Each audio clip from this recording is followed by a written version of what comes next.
Well, thank you, Chair Murray, and thank you, Ranking Member Burr. And thank you, Mr. Walsh, for being here today. I want to thank you and Lori for being willing to continue service because it takes everybody around you too to make this possible, and we're really grateful. I also want to thank you for mentioning to Senator Casey the interests that you and I have talked about around workers with disabilities. And I just want to note how proud I am of the people of New Hampshire and the businesses of New Hampshire for being the first state in the country to outlaw the sub-minimum wage while I was governor. And that was really because business leaders stepped forward and said, we value these workers, they do great work. Why the heck don't they get the same wages as everybody else? And I look forward to continuing to work with you on that issue. I want to turn to an issue we've talked a lot about this morning, which is how, particularly in the wake of this pandemic, we help workers who have lost their jobs get the skills that they need. And obviously, it's not just about post-pandemic economics, it's about workforce training generally. And we've had a lot of discussion this morning about it. I just wanted to highlight that I've reintroduced the Bipartisan Gateway to Careers Act, something we talked about when we spoke last week with Senators Young, Collins, and Kane.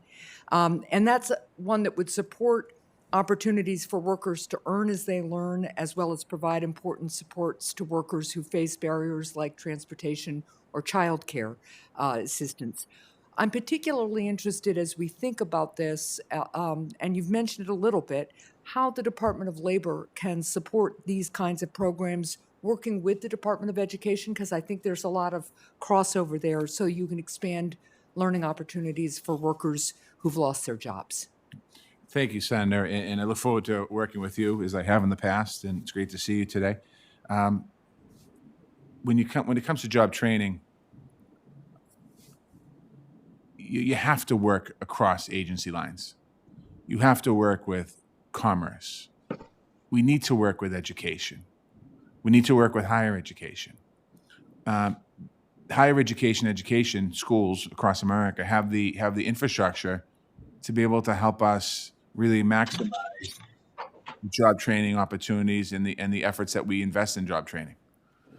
In the city of Boston, I've worked very closely with schools like Bunker Hill Community College, Roxbury Community College, Mass Bay Community College, and other community colleges on training and job training opportunities for young people.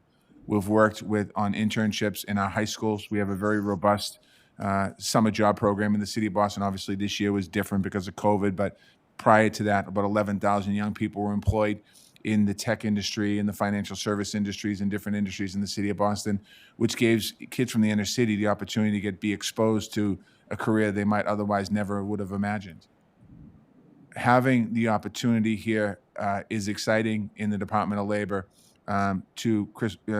Senator Murphy was talking about job training for specific industries, but there really is opportunities here, and having those crossovers need to happen. Job training is not a Republican or Democratic issue. It's not a progressive or conservative issue. There are people all across the aisles, all over wherever they are, and they're struggling right now. And having the ability to make an immediate impact on their outcome or their family's outcome is really important. So I think that, working with the Senate, working with this committee, first and foremost, because you cover it all.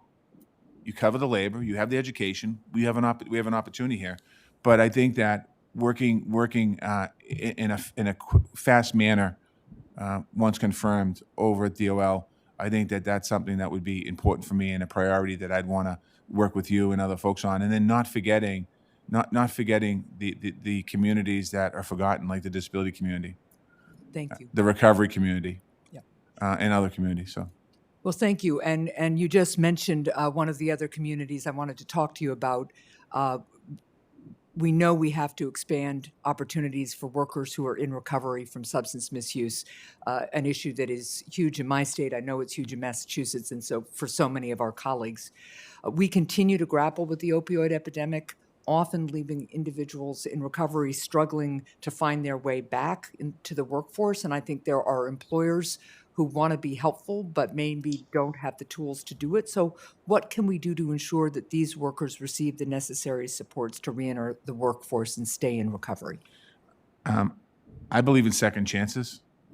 or I would not be sitting here as the nominee for Secretary of Labor. A lot of people that when you talk about substance use disorder, alcoholism, drugs, mental health, many of those people made mistakes that are held against them for their entire life. We have to do something about that. I have worked with employers in the city of Boston that have been amazing, that have given people opportunities, second chances, people that have proven that they are looking for it and will work for a second chance. So I think the stigma around this as well has to be addressed, and that we have to. Don't have enough time to get that deep into it, but I think stigma is something that we have to address as well. I would agree with that wholeheartedly. I am over time, so I will submit a question to the record, perhaps about retirement issues. Obviously, we need to make sure our workforce can retire with dignity, and we've got a lot of work to do there as well. Thank you, Madam Chair. Thank you, Senator. Thank you, Senator Hassan. I'll turn to Senator Scott.